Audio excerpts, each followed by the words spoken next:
Just in case you missed it, over the past few days or weeks, President Obama has declared war. War, you say? Against who? Well, let's have a look. North Korea seems a likely candidate, but no, it wasn't them. How about Iran? Iran has been a constant source of discontent in the world. They actively support terrorism, but no, it wasn't them. In the wake of the Benghazi murders, Libya seems a likely choice. But if you recall, President Obama was informed about the conflict as soon as it started, and then he immediately disappeared, making himself totally unavailable to those left in charge. As I understand it, he is the only person who could have authorized the military to cross a foreign border. His absence left those in charge powerless to provide assistance.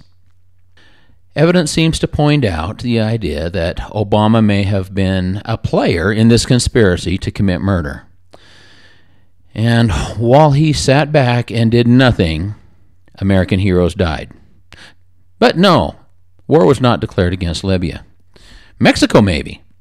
They allowed drugs and people to cross our borders without restriction. But then, how can you declare war against those you support? Through Operation Fast and Furious, the Obama administration provided a way for Mexican drug cartels to illegally purchase nearly 1,000 guns without any type of restrictions at all. These guns have since been used to spill American blood. Since Obama had a hand in this game as well, a declaration of war was not declared against Mexico. Now that the obvious candidates have been eliminated, you may be asking yourself, war against who? The who is you. You are the who. Recently, Obama spoke to Planned Parenthood. He spoke of the great services that this government-funded abortion mill provides. According to the Planned Parenthood website, girls as young as 12 in several states can schedule and receive an abortion without the consent of a parent. How is this not an outright declaration of war against the family? Not once, but twice, he referred to those who oppose abortion to be relics from the 1950s. How is this not an act of war against roughly half of the population? How is this not an act of war against those who have the courage to oppose him?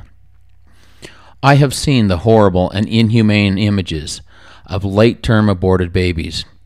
Do you know that they inject a drug into the baby's heart that induces a massive heart attack?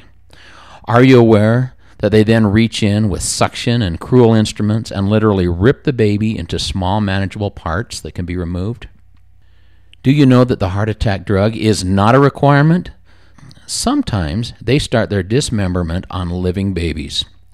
Do you know that through ultrasound you can watch the silent screams of a baby while he or she is being brutally and violently murdered? Do you know that in America a baby is murdered every 20 minutes? How is it that this is not a war on humanity? As the president ended his speech, his declaration of war, he pronounced the blessings of God on this house of murderers. But for those of us who follow God, he belittled, demeaned, called us relics of a past age. How is this not a declaration of war against those who speak out against this type of evil?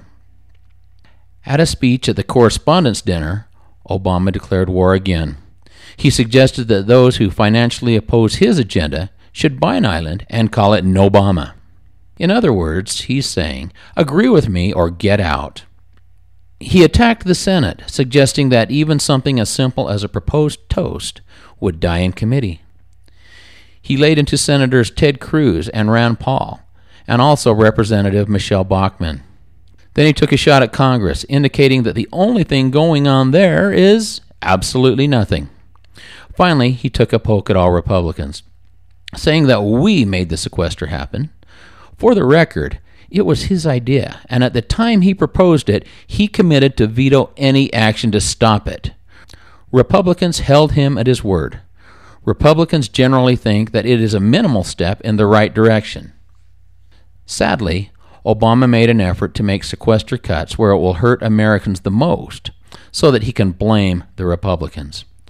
My concern is this: if a president cannot respect the concept of separation of powers, if the president cannot show due respect to Congress and the Senate, if the president cannot treat those who happen to have an opposing idea with basic human dignity, if the president cannot be honest, then who?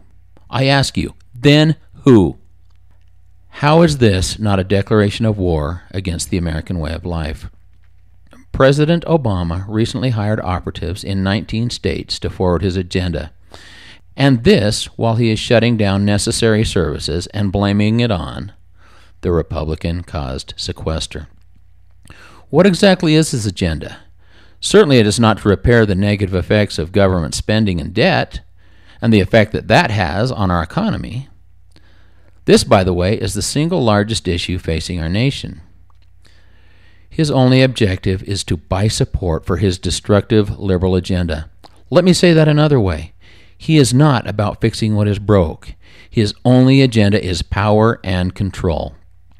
For those of you who are beginning to turn white-knuckled, I'll offer proof.